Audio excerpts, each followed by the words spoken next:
the type to beat up the bad guy when things turn ugly. My name is Waffles, and I'm a government whistleblower turned political commentator, and this is the last 24 hours in the news. Today is September 5th, 2025. It is 9 p.m. Mountain Standard Time. Here are the top U.S. news highlights from the past 24 hours. Washington, D.C. sues the federal government over guard deployment. September 4th, this is from yesterday. D.C. Attorney General Brian Schwalb filed suit arguing the deployment violated the district's Home Rule Act and posse comitatus limits. The case was assigned to U.S. District Judge Gia M. Cobb. This is an immediate, high-priority legal challenge to federal domestic troop use in the Capitol. Administration asks Supreme Court to consider tariff appeal. The White House DOJ petitioned the U.S. Supreme Court for expedited review after appeals court rulings found much of the administration's reciprocal tariffs exceeded statutory authority. If the court accepts, the ruling could be resolved quickly and materially affect trade policy. Ninth Circuit temporarily paused the California judge's restrictions on troop use. After a federal judge ruled that troop deployments in Los Angeles violated posse comitatus, the administration appealed, and the Ninth U.S. Circuit Court of Appeals temporarily blocked enforcement of that injunction while it weighs the appeal, keeping the legal fight active. This means California ruling is not in immediate effect, pending the appeals court's review. D.C. lawsuit adds immediate legal pressure to federal deployments. The new D.C. filing, together with the California litigation and other city and state pushback, creates simultaneous legal fronts challenging proposed or actual troop and federal agent deployments in U.S. cities. No reputable reporting in the last 24 hours indicates active, wide-scale military combat operations against civilians. The situation remains a mix of threatened deployments and legal pushback. Supreme Court positioned to resolve major executive power clashes with multiple high-profile cases and emergency filings, tariffs, agency removals, troop use questions. Moving upward, the Supreme Court is now slated to be the arbiter on several disputes that define the scope of presidential authority. Expect fast-moving docket action. Military lawyers to serve temporarily as immigration judges. Policy risk remains. The Pentagon authorized up to 600 JAG officers to sit as temporary immigration judges to address backlogs. That policy was reported earlier this week and has immediate civil liberties and jurisdictional implications likely to prompt litigation. Markets and trade, legal developments, trade case reaches SCOTUS filing. Financial markets remain sensitive to the tariff legal saga. The administration's Supreme Court petition is a market relevant development that could affect tariffs, supply chains, and prices if the court acts quickly. Market reaction and volatility should continue while the petition is considered. Verizon's large outage earlier this week is still a consumer issue for some users, but the original reporting occurred before this 24-hour window. So it's mostly resolved, but there may still be a few stragglers still having problems with Verizon service right now. No new national public health emergency declarations in the past 24 hours. Federal public health agencies did not announce new national emergency declarations in the September 4th through 5th window. Ongoing recalls and outbreak investigations, for example, a multi-state salmonella egg recall, remain active, but their initial notices were published earlier this week. International diplomatic fallout and trade diplomacy continue to intersect with U.S. policy. The tariff appeals and Supreme Court ruling have diplomatic as well as economic implications. Allied partners and trading partners are watching the legal outcome closely. Ongoing legal actions involving the Trump administration, tariff litigation, appeals rulings prompted the administration to petition the Supreme Court for expedited review. Domestic troop use litigation, California injunction, Ninth Circuit pause. September 4th plus new DC suit. September 4th active, fast moving litigation. FTC independent agency fights. Appellate reinstatement emergency filings have been active this week and may produce more filings to the Supreme Court. Monitor docket entries for today's filings. Pentagon JAG deployment reported September 2nd, likely to trigger legal challenges over due process and civilian military boundaries. Today's markets closed with the S&P 500 at negative 0.3%. The Dow fell 0.5% and the Nasdaq was nearly flat. All three indexes had touched record highs earlier in the day before reversing course. Early in the session, the S&P and Nasdaq futures had surged to all-time highs on optimism around labor data and Fed easing, only to finish lower as sentiment wavered. The S&P 500 closed at $647.24, down about 0.3%. Dow via DIA ended $454.99, roughly 0.5%. And Nasdaq QQQ at $576.06. Markets had briefly hit record highs early in the session but reversed as a soft August jobs report renewed rate cut expectations. The day ended with stocks pulling back and investors watching closely for next week's economic data. For those of you who are visual, this is the S&P 500 close for today. This is the Dow Jones Industrial Average. And this is Invesco QQQ. And that's what the market is closed at today. U.S. labor market weakens sharply. The economy added just 22,000 jobs in August, far below the forecast of 75,000, pushing the unemployment rate to 4.3%, its highest since 2021.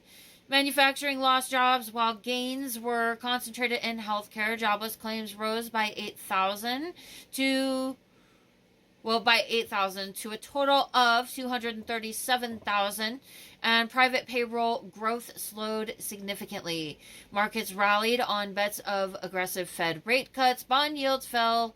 Gold hit record highs, while stock indexes closed the day slightly lower.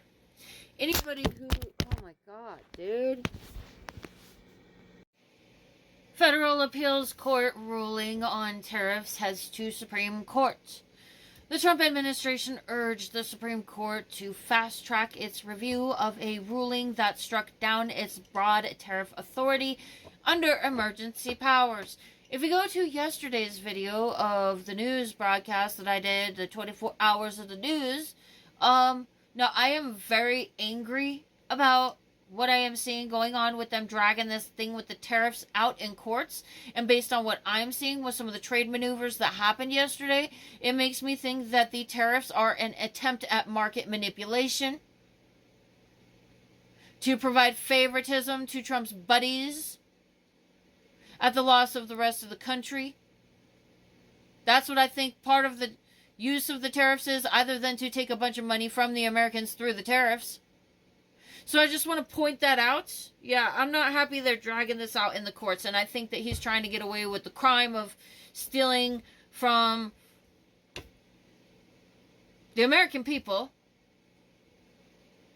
and engaging in mass-scale market manipulation, which is also stealing from the markets. It's stealing from American businesses, in my opinion, to be monopolizing the markets by manipulating the stock market. So I have some concern about that, and that's what I feel like I'm witnessing right now with this bull crap with the tariffs. Solicitor General asked for a decision on whether to take up the case by September 10th and hold arguments in November. Tariffs remain in place during the appeal process. Implications of high-stakes ruling could redefine the extent of presidential power over trade and reshape U.S. economic policy. It better change it for the better. That motherfucker better not be allowed to just, like, be the fairy with the... Alright, I'm just not down with the creepy old orange man running around with his tariff wand just fucking up everything.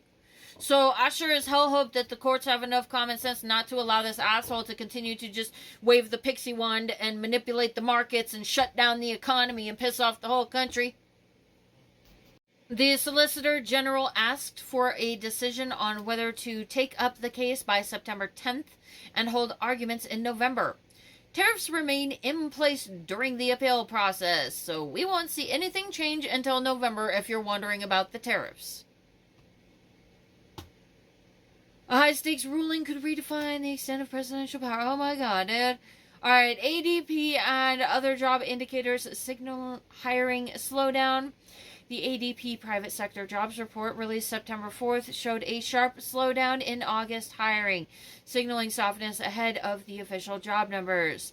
Weak ADP numbers, rising unemployment claims, and falling job openings emphasize growing pressure on Fed to lower rates.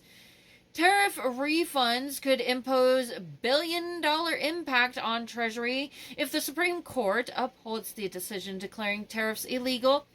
U.S. Customs may have to refund over $70 billion to businesses. Customs collected over $200 billion in tariffs from October through August. Businesses could face a complex reimbursement process, potentially straining federal finances. Yeah, you know, our president can afford to just use our private jets to harass and intimidate civilians in our own country right now, as we've seen at the speech of the Epstein victims fairly recently. So I just want to point that out when it comes to $70 billion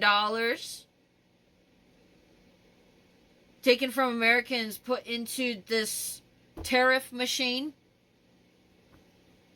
And now they may need to pay that money back. Are they going to be able to pay that back, or did they spend it all on stupid crap?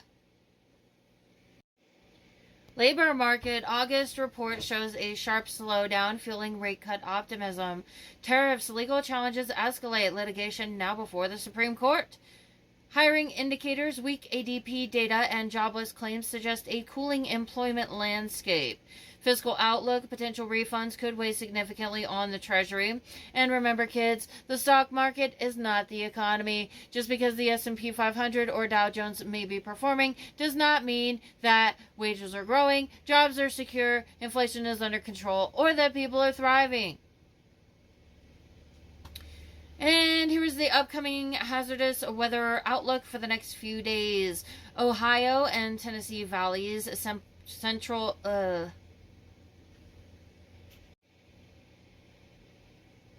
Ohio and Tennessee valleys, central Appalachians, there is a slight risk of severe thunderstorms today into evening.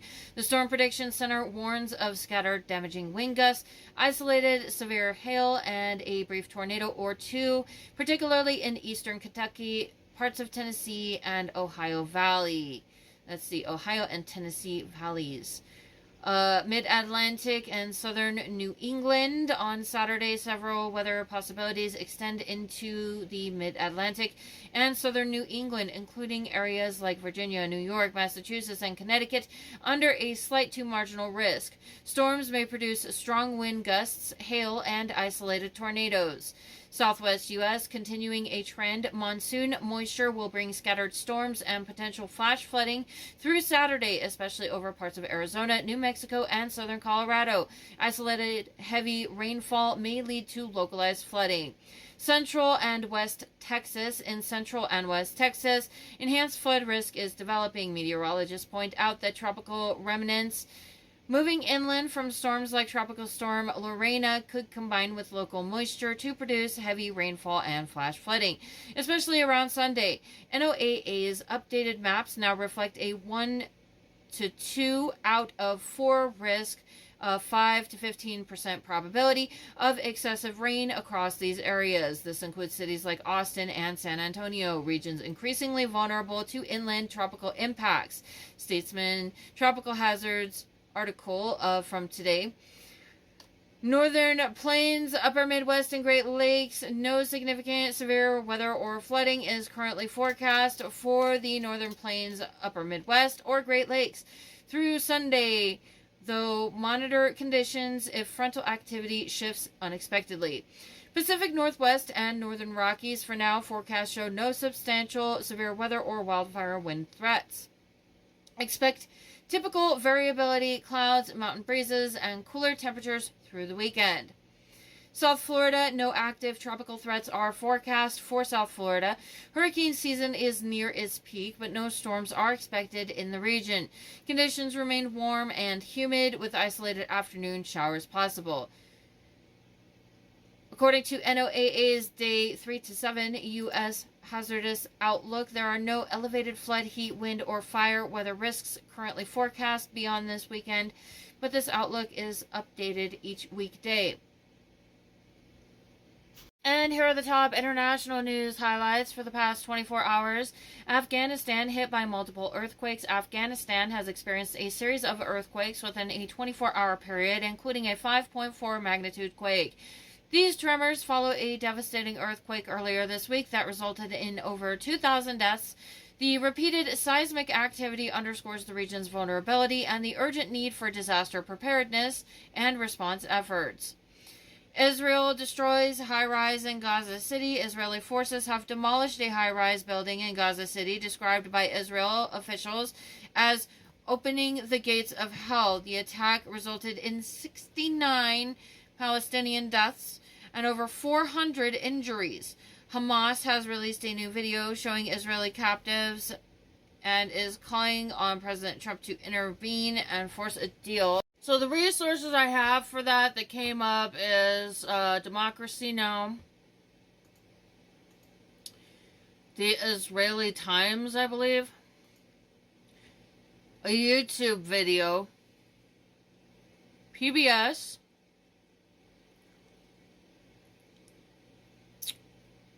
okay, we're going to stop and think for a minute. Hamas has what, two captives? Is what is being said, which I don't even know because I'm not over there. Okay. Israeli forces demolished a high-rise in Gaza City. The attack resulted in 69 Palestinian deaths and over 400 injuries. There are two captives that are alive, apparently being held by Hamas. So that is the opposing party to what Israel, to Israel, whoever Israel is claiming is doing evil things or whatever. They have these two captives. And Israel just killed, and when I say Israel, I mean by the orders of Netanyahu. Netanyahu just killed 69 Palestinians and there are over 400 injuries. Hamas has two people. 69 Palestinians were killed and there's over 400 injuries. Who am I supposed to feel bad for? Other than that, I'm going to say if there's hostages, killing 69 people and injuring 400 is not good hostage negotiation. Starving people and engaging in human rights abuses is not good hostage negotiation. I'm not going to pretend like I have the answers to everything. I got friends on both sides of this conflict. There are innocent people. The people of Israel have been speaking out against what Netanyahu has been doing. Netanyahu's been doing very similar things to what Donald Trump has been doing, and like firing people in the government. That really pissed off the Israeli people. We should pay attention here at home as well. Other than that, I'm going to use harsh language, and I'm going to say that for me, from my own perspective, what I seen during the inauguration that Elon Musk did, that certainly looked to me like a Nazi salute. That's what it looked like to me. And I'm going to say that. I'm going to use my freedom of speech as an American citizen, my First Amendment right, and freedom of the press. And I'm going to discuss public affairs as a political commentator because that's what I'm here to do. So during the inauguration, it certainly appears to me that Elon Musk did a Nazi salute, and then a bunch of other people in political offices and related offices also did the same thing. So I feel like I witnessed that secondhand through all of the footage of these guys doing such things that took place. And that is a problem. And so then with that, what I will say then is, while observing the situation, which I have plenty of footage of all of this saved all over the place, you know, I'm documenting everything. Why is Netanyahu, you know, isn't Israel supposed to be like a Jewish nation or something? Why is Netanyahu hanging out with people who are doing Nazi salutes? I also find that kind of odd. He's supposed to be leading the Jewish people, but he's hanging out with people who are doing Nazi salutes. So anyways, you know, I feel like I'm seeing Netanyahu and Donald Trump doing very similar things in their behavior of like manipulating the press and manipulating the court system. I see them working together. You know, Donald Trump called to extort the court system in Israel a couple weeks ago to prevent them from charging Netanyahu. His own people in Israel were taking him to court for war crimes, and Donald Trump interfered. I have this documented. It's all on my feed. All you gotta do is go through my stuff and you can find all of these things. Other than that, you know, I'm hearing people in the area, like neighboring countries, their leaders are expressing concern about the violence that has been taking place spreading. And I think that if Netanyahu is engaging in attacks that result in 69 Palestinian deaths and over 400 injuries, the people in the local region have a cause for concern, a legitimate cause to be concerned about expansionist threats. There are people that I care about on both sides of this conflict. Innocent people. Just people. Regular ass people like you and me. And I don't want to see any of them get hurt. And I think that's something that we need to remember when these conflicts are happening. Because if we don't have that discussion, there's just going to be a perpetuating cycle of violence because innocent people get hurt. And every time innocent people get hurt, people get pissed. We have global conflict taking place right now. And here in America, a president who certainly appears to be shitting all over the rule of law and our international relations and the things that were done after World War II to establish global peace. So us here in America, you know, we need to figure out how we're going to create that. How do we make peace again after all of this shit? Because I don't think that we can rely on these people who are running around, you know, hanging out with guys that are abducting people off the streets and stuffing them into vans and doing Nazi salutes and all this crazy shit. I don't think we can rely on those people to fix the problem. And you don't get peace out of violence and conflict. You have to do the opposite. So these are things that we need to consider. I mean, there's a huge outcry coming from Israel to get this Netanyahu to stop. They've been protesting. They've been taking action to try and remove him. And I'm going to say with the, you know, we have a president with a crap ton of court cases against him. Things are looking very similar here home in the United States. Those two must be taking advice from each other. That's a problem. It does not make anybody look good when innocent civilians are targeted and killed in acts of war. And if that is what a country is doing, their intelligence agencies suck and they are unskilled. And maybe they should ask for some assistance with engaging in operations or something. I'm sure if there's a global terrorist organization going crazy on shit, we could easily stop them by picking out the people that are involved in that organization rather than just bombing innocent civilians. And it's something that the United States is also guilty of. You think that looks good? You know, I mean, majority of my life, the Middle East has been under a constant barrage of fire. I care about those people too. I got a lot of Arab friends from all kinds of different Arab nations. Innocent people. Just trying to live their daily lives. Like you and me. With that being said, you know, I just want to put that reminder out there when we're going to talk about these kinds of issues. I do not support hatred. And I see it spreading. I understand why people are angry. You know, we all want the genocide to stop or whatever you want to call it. But I cannot advocate for killing any civilian populace. Like, really look at where our problems are coming from at the end of the day. It's a few men affecting this whole world in a negative way.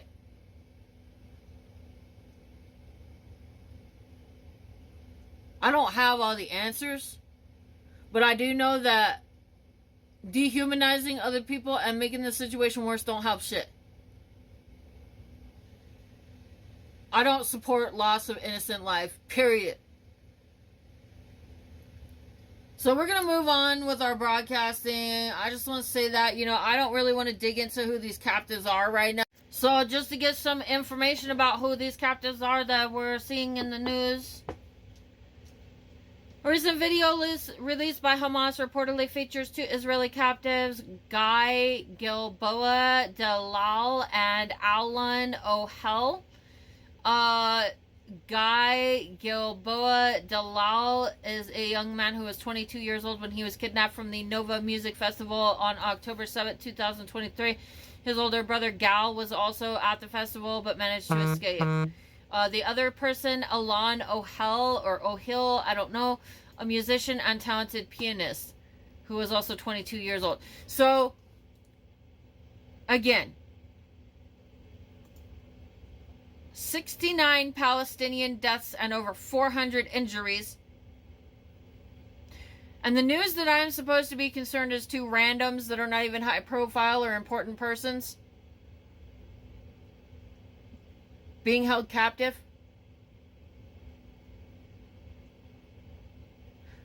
I don't support doing harm to any innocent person.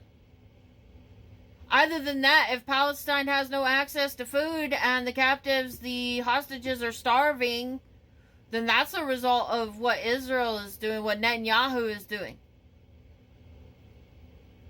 So I want to point that out as well.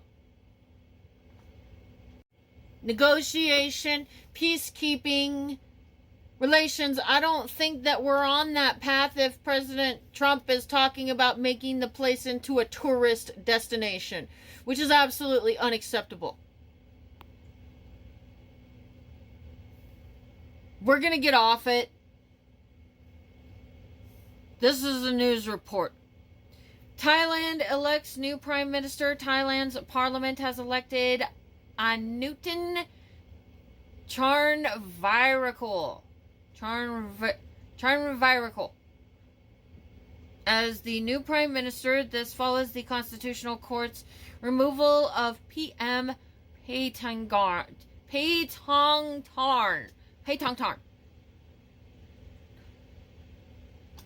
And Newton, known for his push to decriminalize cannabis, now faces the challenge of leading the country amid political and economic uncertainties. Lebanon's cabinet supports army plan to disarm Hezbollah. Lebanon's cabinet has expressed support for the army's plan to disarm Hezbollah. While the cabinet welcomed the initiative, no specific timeline has been provided for its implementation, leaving questions about the feasibility and effectiveness of the plan. Venezuela's military aircraft fly near U.S. Navy ship. Venezuelan military aircraft have flown near a U.S. Navy ship for the second time in recent days. The U.S. Department of Defense has described the maneuver as a highly provocative move, raising tensions between the two nations. Yeah, well, I think just randomly bombing people on boats is also a highly provocative move. Giorgio Armani passes away at 91. Renowned Italian fashion designer Giorgio Armani has passed away at the age of 91. Armani was celebrated for revolutionizing fashion with his clean, tailored lines and for being a symbol of Italian elegance. And this concludes the news for the past 24 hours. We'll see you around. Stay safe out there. So the Olympics is great. And Johnny for the others, the World Cup. Johnny is the head of it. We had our top people, Wasserman. They all came in on the Olympics, and then I saw Johnny. And we got the World Cup, too. And, it's only because they rigged the election that I'll be your president representing you there. I got both of them. I got the Olympics, and I got the World Cup. And I said, it's too bad. One was in 2026 and the other was in 2028, And I said, I won't be there. I won't be your president. But then they rigged the election, and now we won, so I'm going to be your president for the Olympics and for the World Cup. So, Johnny, thank you for the World Cup, and everybody, thank you for the Olympics. We're going to have a great time. Hey guys, don't forget to like, share, subscribe, and comment to my videos. And also, don't forget to check out my shop where you could get this awesome Real Patriots Punch Nazis t-shirt. America, fuck yeah! And if you go to the link tree in my bio on most platforms, it's got links to everything, all of my stuff. You can find my shop there. I'm on eBay. You can also get this cool Exterminate MAGA sticker, because MAGA's fucking cockroaches. And fuck MAGA. Abolish MAGA. Fuck you, MAGA.